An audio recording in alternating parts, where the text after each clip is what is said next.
തീപിടിച്ചവരിലേക്ക് വീണ്ടും ഒരിക്കൽ കൂടെ എല്ലാ പ്രേക്ഷകർക്കും സ്വാഗതം. രണ്ട് കണ്ണിനും കാഴ്ച പരിപൂർണമായിട്ട് നഷ്ടപ്പെട്ടു പോയ ഒരു മനുഷ്യന്റെ ജീവിത അനുഭവങ്ങൾ കഴിഞ്ഞ എപ്പിസോഡിൽ നമ്മൾ കേട്ടു. കോഴിക്കോട് ജില്ലയിലെ താമരശ്ശേരി രൂപതയിലെ ചിപ്പിലിത്തോട് ഇടവകാംഗം കുളത്തങ്കൽ ദേവസ്യ ചേട്ടൻ തൻ്റെ പരിമിതികളൊന്നും ഒരു തടസ്സമാക്കാതെ രണ്ട് കണ്ണിനും പരിപൂർണമായിട്ടും കാഴ്ചയില്ലാതിരുന്നിട്ടും കർത്താവിൻ്റെ സുവിശേഷത്തിന് വേണ്ടി അദ്ദേഹം കൊടുക്കുന്ന വില, ആ ജീവിത അനുഭവങ്ങൾ നമ്മൾ തുടർന്ന് കേൾക്കുകയാണ്. വാസ്തവത്തിൽ കർത്താവിൻ്റെ സ്നേഹം നമ്മുടെ ഉള്ളിലേക്ക് വന്നു കഴിഞ്ഞാൽ പിന്നെ നമുക്കത് പങ്കുവെച്ച് കൊടുക്കാതിരിക്കാനായിട്ട് സാധിക്കുകയില്ലെന്നാണ് അവസരജ്ഞനിലൂടെ നമ്മൾ പഠിക്കുന്നത്. പലപ്പോഴും പ്രിയപ്പെട്ട സഹോദരങ്ങളെ, ഈ കാഴ്ചയില്ലാത്ത ഒരു മനുഷ്യന്റെ ജീവിതം നമ്മളോടൊരു വലിയ സുവിശേഷം പ്രസംഗിക്കുന്നുണ്ട്. അദ്ദേഹം സുവിശേഷം പറയാതെ തന്നെ ഒരു സുവിശേഷം നമ്മളോട് പറയുന്നുണ്ട്. നമുക്ക് കാഴ്ചയുണ്ട്, ദൈവം നമുക്ക് രണ്ട് കണ്ണിനും നല്ല കാഴ്ച തന്നു. പക്ഷെ നമുക്ക് കാഴ്ച ഉള്ള നമുക്ക് എത്ര പേരോട് സുവിശേഷം പറയാൻ പറ്റുന്നുണ്ട്? നമ്മുടെ ജീവിതം ദൈവം തന്ന സൗജന്യ ദാനമാണ്. ഈ ജീവിതം കൊണ്ട് ദൈവത്തിന് എത്രമാത്രം പ്രയോജനപ്പെടുവാൻ, ദൈവത്തിൻ്റെ കരങ്ങളിൽ എത്രമാത്രം പ്രയോജനപ്പെടുവാനായിട്ട് നമുക്ക് സാധിച്ചിട്ടുണ്ട്? അങ്ങനെയൊക്കെ ചില ചോദ്യങ്ങൾ കാഴ്ചയില്ലാത്ത ഒരു മനുഷ്യന്റെ ജീവിതം നമ്മളോട് ചോദിക്കുന്നുണ്ട്. നമുക്ക് അദ്ദേഹത്തെ കൂടുതലായിട്ട് കേൾക്കാം. ദേവസ്യ ഈ രണ്ടാമത്തെ എപ്പിസോഡിലേക്ക് വീണ്ടും സ്വാഗതം. ഈ സുവിശേഷ വേല തെരഞ്ഞെടുക്കുമ്പോൾ നമുക്കറിയാം അത്ര എളുപ്പമുള്ളൊരു കാര്യമൊന്നുമല്ലത്. പ്രത്യേകിച്ചും അങ്ങയെപ്പോലെ ഈ കണ്ണിന് കാഴ്ചയില്ലാത്ത ഒരാൾ, അതൊത്തിരി പ്രതിസന്ധികൾ സൃഷ്ടിക്കും ജീവിതം. വീട്ടുകാരൊക്കെ സത്യത്തിൽ ഈ കാഴ്ച പോയിട്ടും സുവിശേഷം പറയാൻ പോകുന്നതിനെ അവര് അനുകൂലിച്ചിരുന്നോ, അതോ അവർക്ക് എതിർപ്പുണ്ടായിരുന്നോ? കണ്ണിൻ്റെ കാഴ്ചയില്ലാത്തത് കൊണ്ട് പോകണ്ട, എവിടെയെങ്കിലും വണ്ടി മുട്ടും, അങ്ങനെയാണ് അവർ പറയുന്നത്. അപ്പോൾ അതിനോട് എങ്ങനെ പ്രതികരിച്ച്? അപ്പോൾ ഞാൻ പറയുന്നത് ഇങ്ങനെയാണ്, കാഴ്ചയുള്ളവർ അനവധി ആൾക്കാർ ദിവസം വാഹനം ഇടിച്ച് മരിക്കുന്നുണ്ട്. ദൈവനിശ്ചയമല്ലാതെ ഒരിക്കലും ഒരു മനുഷ്യൻ്റെ മരണം സാധ്യമല്ല. ദൈവത്തിൻ്റെ നിശ്ചയം അങ്ങനെയാണെങ്കിൽ അങ്ങനെ ആയിക്കൊള്ളട്ടെ. ഞാൻ ഏതായാലും ദൈവവേലയ്ക്ക് വേണ്ടി പോകും. ഇത് ദൈവം എന്നെ ഏൽപ്പിച്ചതാണ്. അതായത് നമ്മുടെ കയ്യിൽ ടാലൻറ്റ് തന്നിട്ടുണ്ടെങ്കിൽ ആ ടാലൻറ്റ് നമ്മൾ വർദ്ധിപ്പിച്ചേ പറ്റും. ഈ ടാലൻറ്റ് നമ്മൾ കുഴിച്ചിടേണ്ടതല്ല. അങ്ങനെയാണ് ഞാൻ അവരോട് പറയുന്നത്. ടാലൻറ്റ് കുഴിച്ചിട്ടവൻ്റെ അനുഭവത്തെക്കുറിച്ച് വിശുദ്ധ ഗ്രന്ഥം പറയുന്നുണ്ട്.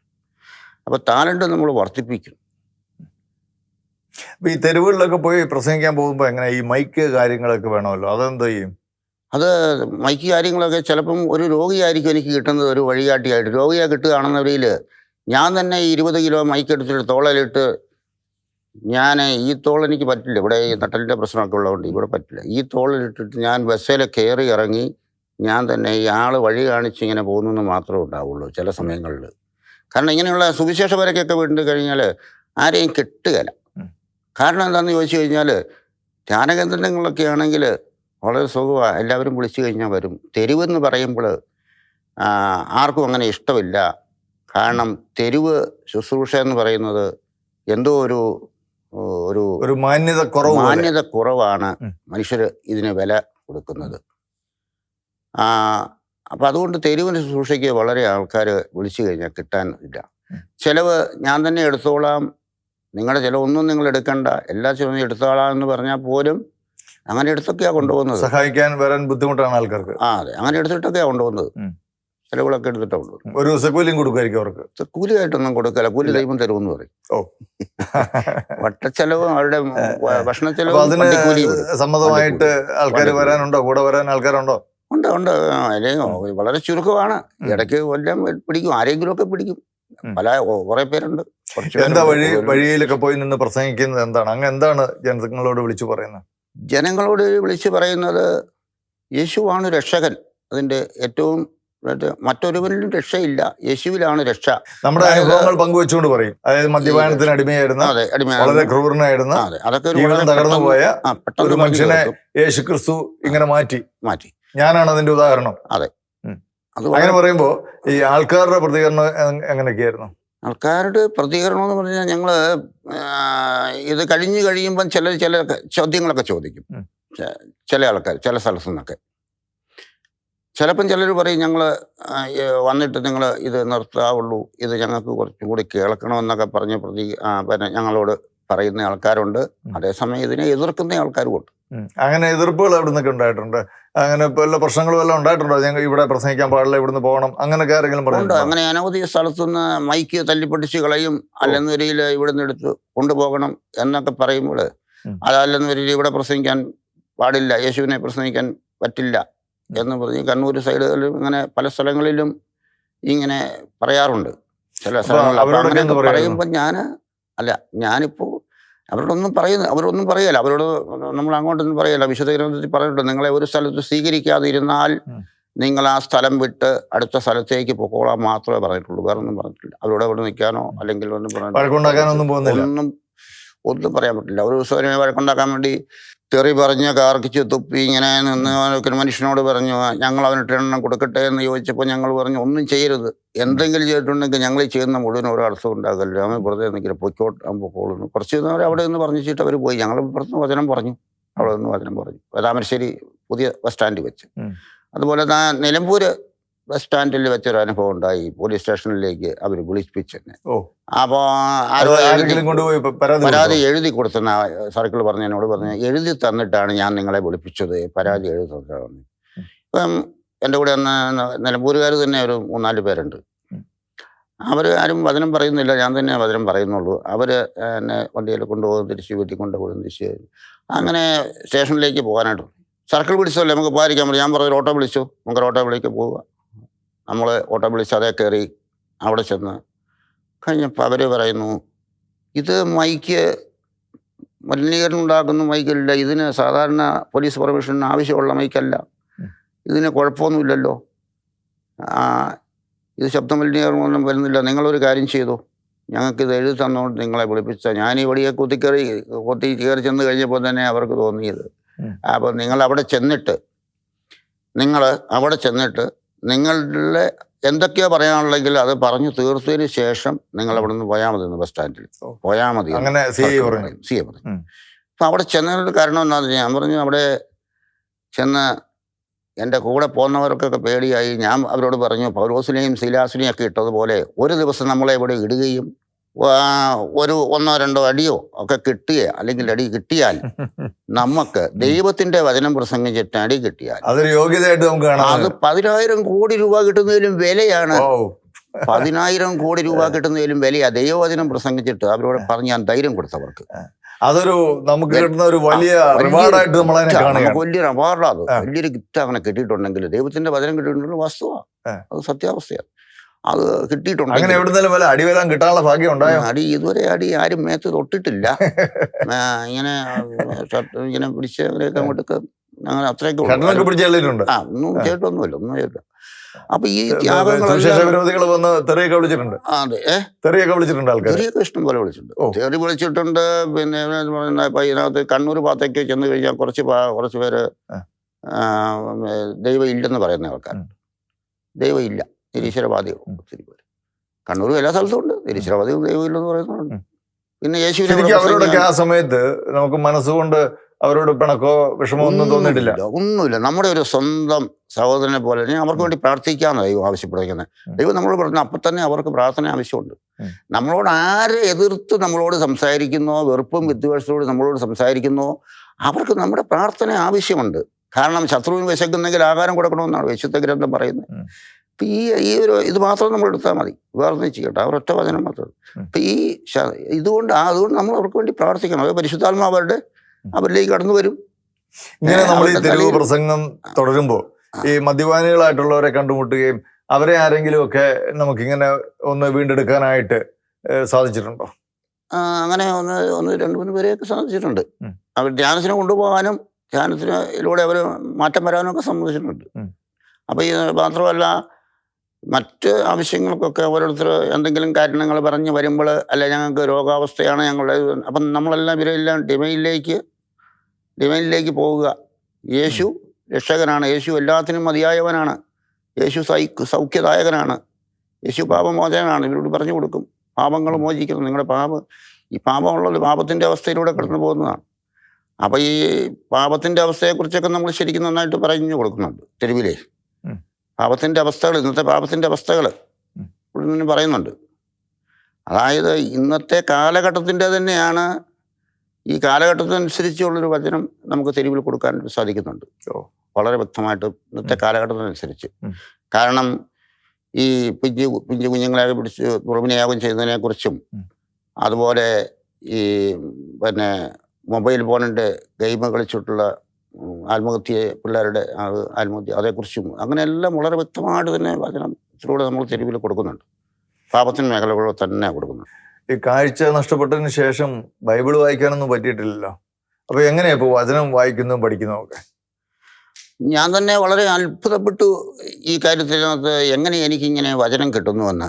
കാരണം എന്താണെന്ന് ചോദിച്ചു കഴിഞ്ഞാൽ, ഒരു ദിവസം ഞാൻ കരിയാത്തുംകാവ് എന്ന് പറഞ്ഞൊരു സ്ഥലത്ത് വൈകുന്നേരം പ്രസംഗിച്ചുകൊണ്ടിരിക്കുമ്പോൾ ഈ പിന്നെ യമനിലൊക്കെ അന്ന് കഴുത്തറുത്ത് കൊല്ലുന്ന, ക്രിസ്ത്യാനികളെ തെരഞ്ഞു പിടിച്ചുകൊണ്ട് കഴുത്തറുത്ത് കൊല്ലുന്ന ഒരു കാലഘട്ടമാണ്. ഒരു 5-6 വർഷങ്ങൾക്ക് മുമ്പ്, 6-7 വർഷമാണെന്ന് തോന്നുന്നു. അന്നേരം ഒരു മനുഷ്യൻ ഓടി വന്നിട്ടെന്ന് പറഞ്ഞു, തുറത്തെ തട്ടിത്തിങ്ങനെ പറഞ്ഞു, നിർത്ത, നിങ്ങൾ ഈ വചനം ഇവിടെയല്ല പ്രസംഗിക്കേണ്ടത്. നിങ്ങളുടെ ക്രിസ്ത്യാനികളെ തന്നെ കൊന്നൊടുക്കുന്നത് നിങ്ങൾ കാണുന്നില്ല. നിങ്ങളുടെ ദൈവം എവിടെയാ? നിങ്ങൾ ഈ പ്രസംഗിക്കുന്ന ദൈവം ഉണ്ടെങ്കിൽ ഈ ക്രിസ്ത്യാനികളെ തന്നെ കൊല്ലൂ എന്ന് ചോദിച്ചു. ഞാൻ ഈ മനുഷ്യനൊരു ഉത്തരം കൊടുക്കണം. എന്താണ് ഈ? ഉടനെ ഞാൻ എൻ്റെ മനസ്സിൽ ഈശോയെ എന്ന് വിളിച്ചു. മനസ്സിൽ മൈക്ക് നിർത്തിയിട്ട് ഈശോയെ എന്ന് പറഞ്ഞു. ഒരു സെക്കൻഡ്, ഈ 1 മിനിറ്റ് പോലും നിന്നിട്ടില്ല. അതിന് മുമ്പേ എന്ന് പറഞ്ഞു മത്തായി 10:28 എഴുതി കാണിച്ച പോലെയാണ്. ആ എഴുതി കാണിക്കുക മനസ്സിലേക്ക് ഇത് പറഞ്ഞു. മത്തായി ഒരിക്കലും കേട്ടുള്ള ഒരു വചനമാണ്. മത്തായി 10:28 ആ മനുഷ്യനോട് പറയാനായിട്ട് ആവശ്യപ്പെട്ടത്. ആ മനുഷ്യൻ ആ വചനം പറഞ്ഞു. ഒന്നും അറിയത്തില്ല. അന്നേരം ഇങ്ങനെ മനസ്സിലേക്ക് വന്നു. മത്തായി 10:28 എന്ന് വന്നു. ഈ വചനം കൊടുത്തു. ഈ വചനം കൊടുത്തു കഴിഞ്ഞാൽ മനുഷ്യന് തൃപ്തിയായി. ആ മനുഷ്യന് ആ ചോദിച്ചതിന്റെ ഉത്തരത്തിന് അങ്ങനെയാണോ എനിക്കറിയത്തില്ലായിരുന്നു. മത്തായി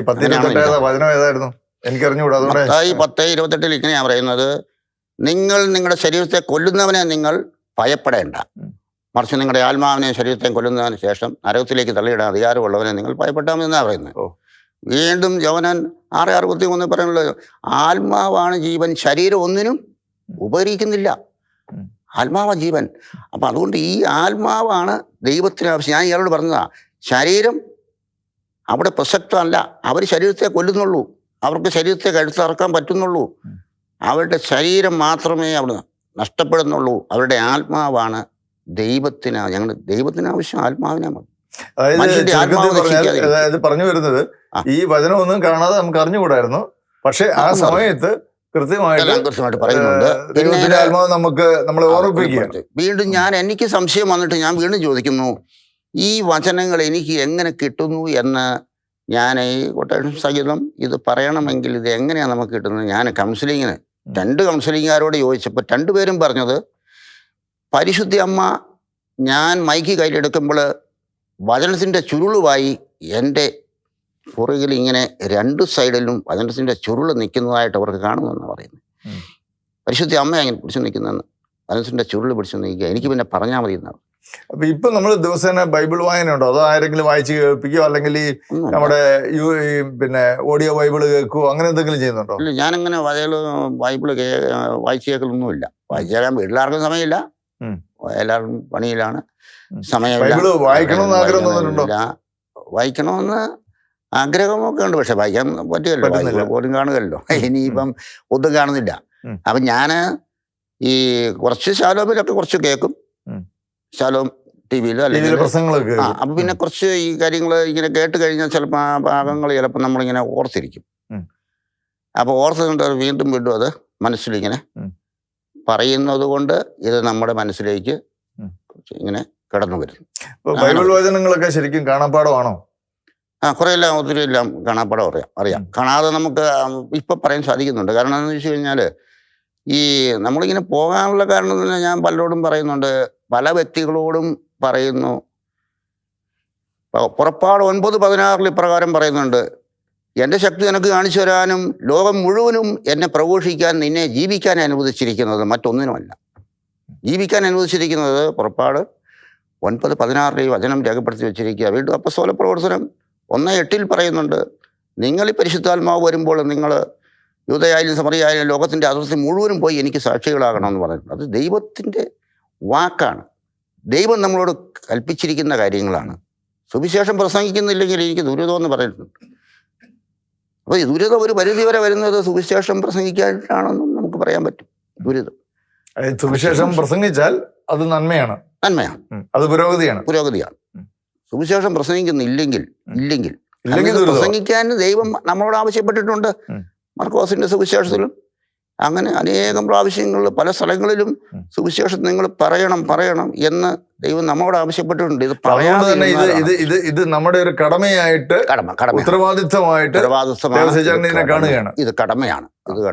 അതിന് തടസ്സം, ശാരീരിക പരിമിതികളൊന്നും ഒരു തടസ്സമല്ല, ഒന്നുമില്ല. അത് ആര് എതിർത്താലും പൗലോസ് പറഞ്ഞ പോലെ അതിനകത്ത് ഈ ജയിലറയോ ഈർച്ചവാളോ അല്ലെങ്കിൽ മരണമോ തന്നെ സംഭവിച്ചാലും ശരി, ഇത് ഞാൻ നിർത്തുകയില്ല.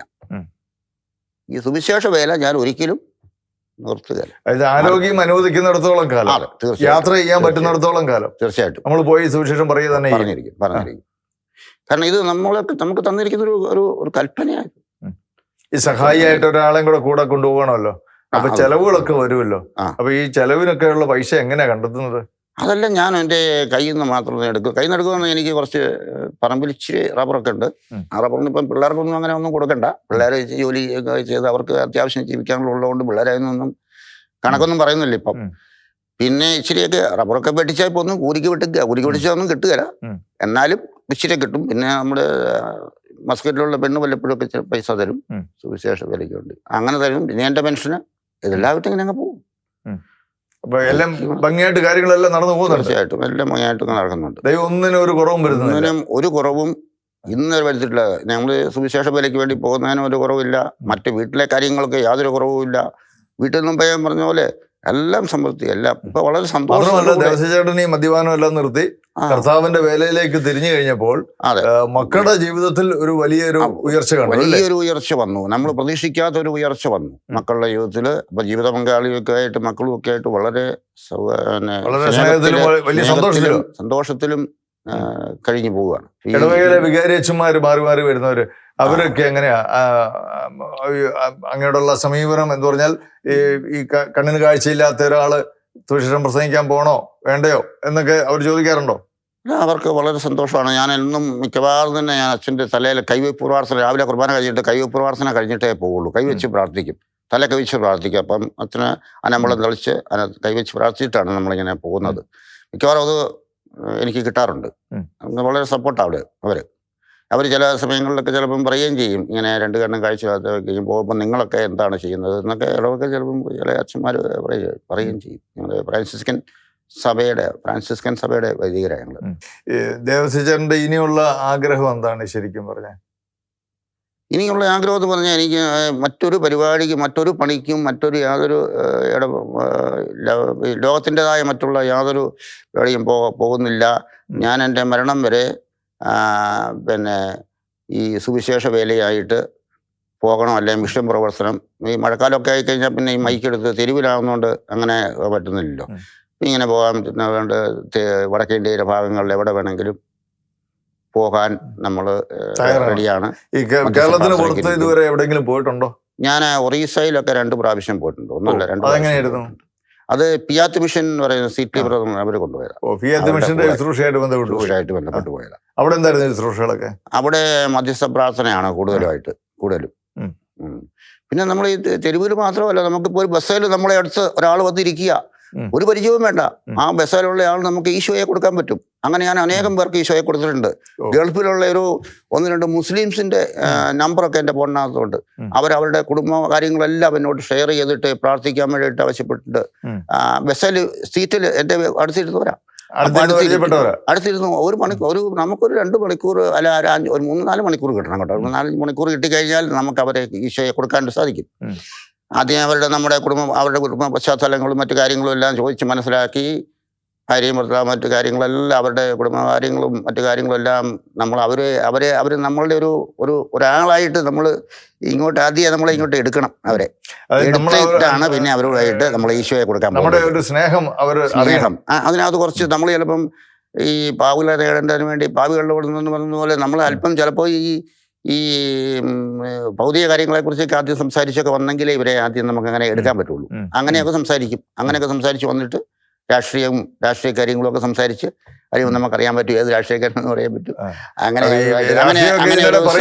അങ്ങനെ ഒരു ദിവസം ഒരു BJPയുടെ വലിയൊരു RSS ഒരു നേതാവുമായിട്ട് സംസാരിച്ച് അവസാനം അയാള് ഇപ്പൊ ചുരുക്കി പറയാമല്ലോ, അയാളുമായിട്ട് സംസാരിച്ച് വചനോത്സവം കൊടുത്ത് അയാൾ പറഞ്ഞു, ഞാൻ പിതാവിന്റെയും പുത്രന്റെയും പരിശുദ്ധാത്മാവ് വെച്ചാണ് ഞാൻ കിടക്കുന്നത്. പക്ഷേ എനിക്ക് അയാളോട് ഒരു ഇത് പറഞ്ഞത് കുറച്ച് ഒരു കാര്യമുണ്ട് കേട്ടോ, ഇതൊന്നും പറയാൻ പറ്റില്ല. അപ്പൊ അയാൾ പറഞ്ഞു ഇങ്ങനെയാണ് അവസാനം, എനിക്ക് ക്രിസ്തുവിനെ ഇഷ്ടമാണ്, ക്രിസ്ത്യാനികളെ ഇഷ്ടമില്ല. അതെന്താ അങ്ങനെ? അയാൾ പറഞ്ഞു ഇങ്ങനെയാണ്, എനിക്ക് ഇല്ല എന്ന് പറഞ്ഞു, ക്രിസ്തു ചെയ്തതുപോലെ ക്രിസ്ത്യാനികൾ ചെയ്യുന്നില്ലെന്ന്. ഞാനത് കേട്ടിട്ട് ഇപ്പോഴും അത് കുറെ വർഷങ്ങളായി ഞാനത് ഓർത്തുകൊണ്ടിരിക്കുക. അപ്പൊ നമുക്ക് അങ്ങനെ യേശുവിനെ കൊടുക്കാൻ പറ്റും. പിന്നെ വീടുകൾ കയറിയിട്ട് നമുക്ക് യേശുവിനെ കൊടുക്കാൻ പറ്റും. വീടുകളിൽ കയറിയിട്ട് നമ്മൾ ജാതിയുടെ വീടുകളിലൊക്കെ കയറിയിട്ട് നമുക്കിങ്ങനെ യേശുവിനെ കൊടുക്കാൻ പറ്റും. അങ്ങനെയൊക്കെ പോയിട്ടുണ്ട്, അങ്ങനെ പല സ്ഥലങ്ങളും പോയിട്ടുണ്ട്. ഈ അവസരങ്ങളാണെങ്കിലും ആരെങ്കിലും എന്നെ കയ്യിലൊന്ന് തൊട്ടാൽ മതി, തൊട്ട് കഴിഞ്ഞാൽ എനിക്ക് ഞാനിങ്ങനെ എനിക്ക് നല്ല ആത്മധൈര്യം, ആത്മാവ് നല്ല ധൈര്യമാണ്. കാരണം ഞാൻ വീഴുകയില്ല, ഈശോ എന്നെ വീഴിക്കുകയില്ല, എന്നെ വീഴിക്കുകയില്ല. അപ്പൊ ഈ ഒരിക്കലും ഇന്ന് വരെ ഒരു അപകടം ഉണ്ടായിട്ടില്ല. ഒരു ബസ് അപകടം ഈ ഇതെല്ലാം പോയിട്ടും ഞാൻ തന്നെ യാത്ര ചെയ്തിട്ടും ഇന്നേ വരെ പോയിട്ടും ഒരു അപകടവും ഇന്ന് വരെ ഉണ്ടായിട്ടില്ല. കാരണം രാവിലെ നമ്മൾ ഈശോയുടെ കരങ്ങളിലേക്ക് നമ്മളെ കൊടുക്കുകയാണ്, സമർപ്പിക്കുകയാണ്. പിന്നെ ബാക്കി കാര്യങ്ങളൊന്നും നമ്മളല്ല ചെയ്യേണ്ടത്, നമ്മളല്ല ചെയ്യുന്നത്. ബാക്കി കാര്യങ്ങളെല്ലാം ഈശോയിൽ ചെയ്തോളും. നമ്മളിങ്ങനെ ഒരാളായിട്ട് നിന്നാൽ മതി. മഹത്വം മുഴുവൻ ഈശോയാണ് ഇത് മുഴുവൻ ചെയ്യുന്ന കാര്യങ്ങൾ.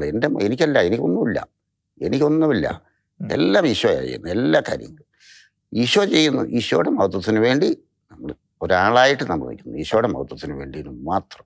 അതുകൊണ്ട് ഈശോ എന്നെ നയിച്ചോളൂ, എന്നെ കൊണ്ടുപോയിക്കോളും. എങ്ങോട്ടാ പോകേണ്ടതെന്ന് പ്രാർത്ഥിച്ചിട്ട് രാവിലെ തീരുമാനം എടുക്കും ഇങ്ങനെ സ്ഥലത്തേക്ക്. അപ്പം ആ തീരുമാനം എടുത്തു കഴിഞ്ഞാൽ മഴ മാറിപ്പോയിട്ടുണ്ട് അനവധി സ്ഥലങ്ങളിൽ നിന്ന്. സുൽത്താൻ ബത്തേരിയിൽ ഞാൻ ഈ അടുത്ത നാളിൽ പ്രസംഗിച്ചു. അസംഷൻ ആശുപത്രിയുണ്ട്, അസംഷൻ്റെ പള്ളി, ആ പള്ളിയുടെ അവിടെ വൈകുന്നേരം നല്ല ആളാണ്. അവിടെ നിന്ന് ഇപ്പം എൻ്റെ കൂടെ ഈ മാടവന ബേബി എന്ന് പറഞ്ഞ ഒരാളുണ്ട്, ബേബിയാണ് ഉണ്ടായിരുന്നത് എൻ്റെ കൂടെ. ഒരു പെണ്ണുങ്ങളുമുണ്ട്, ഷീല. ഇവര് ഞാനവിടെ വന്ന് വചനം പ്രസംഗിച്ചുകൊണ്ട് മഴ ഇങ്ങോട്ട് കയറി വന്നു. അപ്പം ചുമ്മാ വലിയൊരു കമ്പി ഇങ്ങനെ ഉണ്ടല്ലോ റോഡിൽ, ഇങ്ങനെ ആ കമ്പിയെ കെട്ടിയിട്ടിരിക്കുക മൈക്ക് പൊക്കത്തിൽ, കമ്പി ഇച്ചിരി പൊക്കമുള്ള സ്ഥലം. അപ്പം താഴെ എല്ലാം ടൗൺ അങ്ങനെ കേൾക്കാം. തൊട്ടപ്പുറത്ത് ഈ അസംഷൻ്റെ പള്ളിയും ഹോസ്പിറ്റലും. അപ്പോൾ അവിടെ നിന്ന് സിസ്റ്റേഴ്സൊക്കെ വന്ന് നോക്കുന്നുണ്ട്. ഹോസ്പിറ്റലും ഉണ്ട്. ഹോസ്പിറ്റലിൽ ഇച്ചിരി മാറ്റി വെച്ചാൽ പരിസരം നമ്മൾ കല്യാണം വെക്കാതിരിക്കുക. അപ്പോൾ ഇത് ഒരു വലിയ മഴയിൽ വന്ന് മഴ വന്ന് ഞാനവിടെ നിന്ന് ഉറക്കെ പ്രാർത്ഥിച്ചു. അങ്ങനെ പല സ്ഥലങ്ങളിൽ നിന്ന് പടിഞ്ഞാറ് സ്ഥലം ദിവസം പ്രാർത്ഥിച്ചു. ഈ മഴ ഇവിടെ പോയി എന്ന് കണ്ടില്ല. ഞാൻ പറഞ്ഞു മൈക്കിൻ്റെ പുറത്ത് നിങ്ങൾ ഒന്നും ചെയ്യണം, മൈക്ക് അഴിക്കാനൊക്കെ തുടങ്ങി അവർ. ഞാൻ പറഞ്ഞു അഴിക്കട്ടെ, കഴിക്കണോ.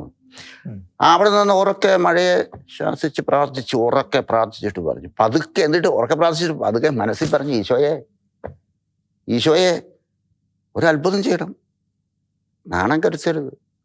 ഞാൻ പ്രാർത്ഥിച്ചത് ഈശോയ്ക്ക് വേണ്ടിയിട്ടാണ് പ്രാർത്ഥിച്ചത്. ഒന്നും പറഞ്ഞ മഴ അതേപടി തൊട്ട് അപ്പുറത്തും ഇപ്പുറത്തും ഒക്കെ പെയ്തു. പക്ഷെ അവിടെ മഴ പെയ്തില്ല. അവിടെ സിസ്റ്റേഴ്സൊക്കെ നോക്കി നിൽക്കുക. ഞാൻ ഉറക്കെ പ്രാർത്ഥിക്കുന്നു.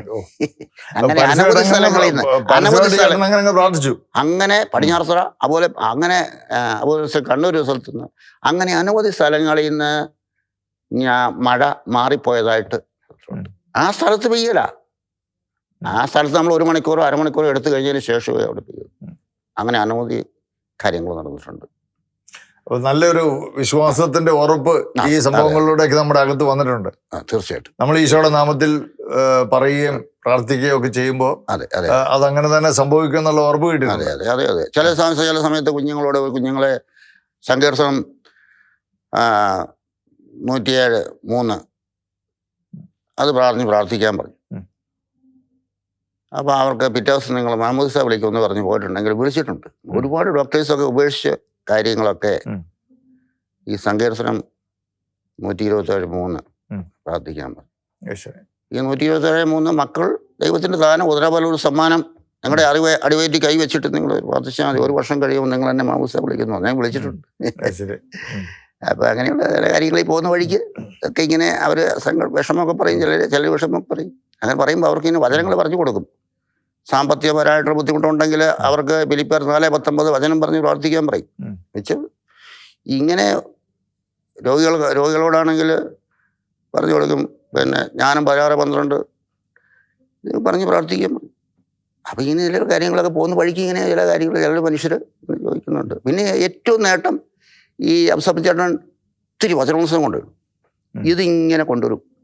കോഴിക്കോട് നിന്ന് ഞാൻ വന്ന് എടുത്തുകൊണ്ട് പോകും, അല്ലെങ്കിൽ പുള്ളി അവിടെ ഇറക്കി തരും.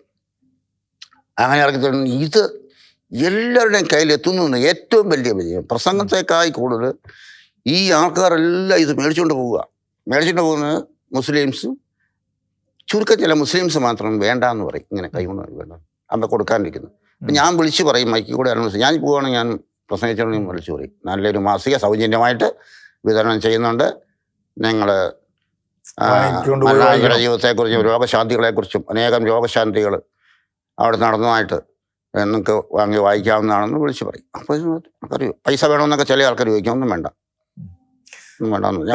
നമ്മുടെ ഈ പ്രോഗ്രാം ടെലിവിഷനിലൂടെ കണ്ടുകൊണ്ടിരിക്കുന്ന ഏറെക്കുറെ എല്ലാവരും തന്നെ കണ്ണിന് കാഴ്ചയുള്ളവരൊക്കെ തന്നെയാണ്. പക്ഷേ എങ്കിൽ പോലും മറ്റു പല വിധത്തിലുള്ള രോഗങ്ങള്, മറ്റ് സാമ്പത്തിക പ്രയാസങ്ങള്, പല കഷ്ടതകള്, കുടുംബ പ്രശ്നങ്ങള്, അങ്ങനെയൊക്കെയുള്ള അനുഭവങ്ങളിലൂടെ കടന്നു പോകുന്ന ധാരാളം ആൾക്കാരുണ്ട്. അപ്പം ദേവസ്വചേട്ടന് ഈ വലിയ ഒരു പരിമിതി ഉള്ളപ്പോൾ പോലും വലിയ സന്തോഷവാനായിട്ട് കർത്താവിൻ്റെ സുവിശേഷം പറയുന്നതിൽ ആനന്ദം കണ്ടെത്തി അങ്ങനെ സന്തോഷത്തോടെ മുന്നോട്ട് പോവുക. നമ്മുടെ പ്രേക്ഷകരോട് അങ്ങേക്ക് എന്താ പറയാനുള്ളത്? പ്രേക്ഷകരോട് എനിക്ക് പറയാനുള്ളത്, ഞാൻ പറയുമ്പോൾ എല്ലാവരും തന്നെ ക്രിസ്ത്യാനികളായിട്ടുള്ളവരെല്ലാവരും തന്നെ ഈ സുവിശേഷ വേലയ്ക്ക് വേണ്ടി ഇറങ്ങിയെങ്കിലേ ഇനിയും അനേകം കോടിക്കണക്കിന് മനുഷ്യർക്ക് യേശുവിനെ അറിയാത്തവരുണ്ട്. വടക്കേണ്ടിയിലുണ്ട്, കേരളത്തിൽ പോലും ഉണ്ടെന്നുള്ളതാണ്. കാരണം ചില സ്ഥലങ്ങളിലൊക്കെ ചെല്ലുമ്പോൾ മനസ്സിലാക്കാൻ സാധിക്കുന്നുണ്ട്. ക്രിസ്ത്യാനികൾ പ്രാർത്ഥിച്ചാലല്ലേ യേശു കേൾക്കുള്ളൂ എന്നൊക്കെ അവർക്ക് സംശയമാണ്. എന്നോട് ചോദിച്ചിട്ടുണ്ട് പലരും. ഈ സംശയങ്ങളൊക്കെ തീർത്ത് കൊടുക്കണമെങ്കിൽ ക്രിസ്ത്യാനികളായിട്ടുള്ളവർ എല്ലാവരും തന്നെ സുവിശേഷ വേലയ്ക്ക് വേണ്ടി ഇറങ്ങണം. പ്രത്യേകിച്ച് തെരുവിലേക്ക് ഇറങ്ങണമെന്നാണ് ഞാൻ പറയുന്നത്. കാരണം എന്താണെന്ന് ചോദിച്ചാൽ ധ്യാനകേന്ദ്രങ്ങൾ വളരെ കുറഞ്ഞ വിഷാദിതരായിട്ടുള്ളവർ, വളരെ കുറഞ്ഞ ആൾക്കാരെ ധ്യാനകേന്ദ്രത്തിൽ വരുന്നുള്ളൂ. തെരുവിലിറങ്ങുമ്പോൾ ഒരുപാട് മനുഷ്യർക്ക് നമുക്ക് യേശുവിനെ കൊടുക്കാനായിട്ട് സാധിക്കുന്നുണ്ട്. ഒരുപാട് മനുഷ്യരുടെ സംശയങ്ങൾ തീർക്കാനായിട്ട് സാധിക്കും. യേശു രക്ഷകനാണെന്നും യേശു ആകാശത്തിന് കീഴെ മനുഷ്യൻ്റെ രക്ഷയ്ക്കായിട്ട് യേശുവിൻ്റെ നാമമല്ലാതെ മറ്റൊരു നാമവും നൽകപ്പെട്ടിട്ടില്ലെന്ന് നമുക്ക് ധൈര്യസമേതം പറയാനായിട്ട് സാധിക്കും. കാരണം ധൈര്യം തരുന്ന പരിശുദ്ധാത്മാവാണ്. ഈ പരിശുദ്ധാത്മാവ് നമ്മളിലേക്ക് വന്നു കഴിയുമ്പോൾ ഇത് നമുക്ക് ധൈര്യമായിട്ട് വിളിച്ച് പറയാനായിട്ട് സാധിക്കണം. അങ്ങനെ എല്ലാ മനുഷ്യരിലേക്കും ഇത് സാധിക്കണം എന്നാണ് ഞാൻ പറയുന്നത്, എനിക്ക് പറയാനുള്ള പ്രേക്ഷകരോട്. കാരണം എന്താണെന്ന് വെച്ചാൽ ഇത് നമ്മുടെയൊക്കെ തന്നിരിക്കുന്ന ഒരു കൽപ്പനയാണ്. ഇത് ശരിക്കും വചനത്തിലൂടെ കടന്നു പോകുമ്പോൾ ഇത് ചെയ്യണമെന്നാണ് ദൈവം നമ്മളോട് ആവശ്യപ്പെട്ടിരിക്കുന്നത്. അതായത് ദേവസ്വചേട്ടൻ നമ്മളോട് പറയുന്നത്, മാമോദിസ സ്വീകരിച്ച ഓരോ വ്യക്തിയുടെയും കടമയാണ്, ഉത്തരവാദിത്തമാണ് സുവിശേഷം പ്രസംഗിക്കുക എന്നുള്ളത്. ഒരുപക്ഷെ എല്ലാവർക്കും ബൈബിളും പിടിച്ച് ഒരു സ്റ്റേജിലോ അല്ലെങ്കിൽ തെരുവിലോ പോയി പ്രസംഗിക്കാനുള്ള സാഹചര്യം ചിലപ്പോൾ ലഭിച്ചെന്ന് വരില്ല. പക്ഷെ എങ്കിൽ പോലും നമ്മളായിരിക്കുന്ന ജീവിത സാഹചര്യങ്ങളിൽ നിന്നുകൊണ്ട് നമ്മളുമായിട്ട് ഇടപെടുന്ന അനേകരോട് കർത്താവിൻ്റെ സുവിശേഷം പങ്കുവെച്ച് കൊടുക്കുവാനായിട്ട് നമുക്ക് സാധിക്കണം. അത് നിശ്ചയമായിട്ട് നമ്മുടെ കടമ തന്നെയാണ്. അതിനാദ്യം നമ്മൾ സുവിശേഷം സ്വീകരിക്കണം, നമ്മൾ കർത്താവിനെ അനുഭവിച്ചറിയണം, നമ്മൾ വചനം പഠിക്കണം, വചനം ധ്യാനിക്കണം. വളരെ പരിമിതമായ അല്ലെങ്കിൽ അംഗപരിമിതിയുള്ള, കണ്ണിന് കാഴ്ച പരിപൂർണമായിട്ട് നഷ്ടപ്പെട്ടു പോയ ഒരു മനുഷ്യന് ഇത്രയും സാധിക്കുമെങ്കിൽ ആരോഗ്യമുള്ള, കണ്ണിന് കാഴ്ചയുള്ള, മറ്റ് ന്യൂനതകളൊന്നുമില്ലാത്ത നമുക്ക് എത്രയോ അധികം അത് സാധ്യമാകേണ്ടതാണ് എന്നാണ് ദേവസ്വചേട്ടൻ നമ്മളോട് പറയുന്നത്. ഏതായാലും അദ്ദേഹത്തിൻ്റെ ജീവിതാനുഭവങ്ങൾ കഴിഞ്ഞ 2 എപ്പിസോഡുകളിലായിട്ട് നമ്മളോട് സംസാരിച്ചു. നമുക്ക് അതൊരു അനുഗ്രഹമായി തീരട്ടെ. കർത്താവ് തൻ്റെ കൃപയിൽ നമ്മളെല്ലാവരെയും സൂക്ഷിക്കട്ടെ. അടുത്ത എപ്പിസോഡിൽ നമുക്ക് മറ്റൊരു വ്യക്തിയുമായിട്ട് നമുക്ക് കണ്ടുമുട്ടാം. ദേവസ്വചേട്ടാ, പ്രത്യേകം നന്ദി.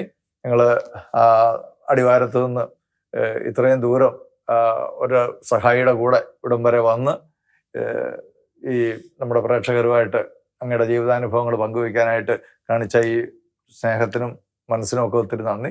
അങ്ങയുടെ ഈ സാക്ഷ്യം ലോകമെങ്ങുമുള്ള ഷെക്കേന ടിവിയുടെ പ്രേക്ഷകർ അത് കാണുവാനും അവർക്കതൊരു അനുഗ്രഹമായി തീരുവാനും ഇടയാകട്ടെ എന്ന് അങ്ങയുടെ തുടർന്നുള്ള പ്രാർത്ഥനകളിലും ഞങ്ങളെല്ലാവരെയും ഓർക്കണം. ഈശോ എല്ലാവരും ധാരാളമായിട്ട് അനുഗ്രഹിക്കട്ടെ.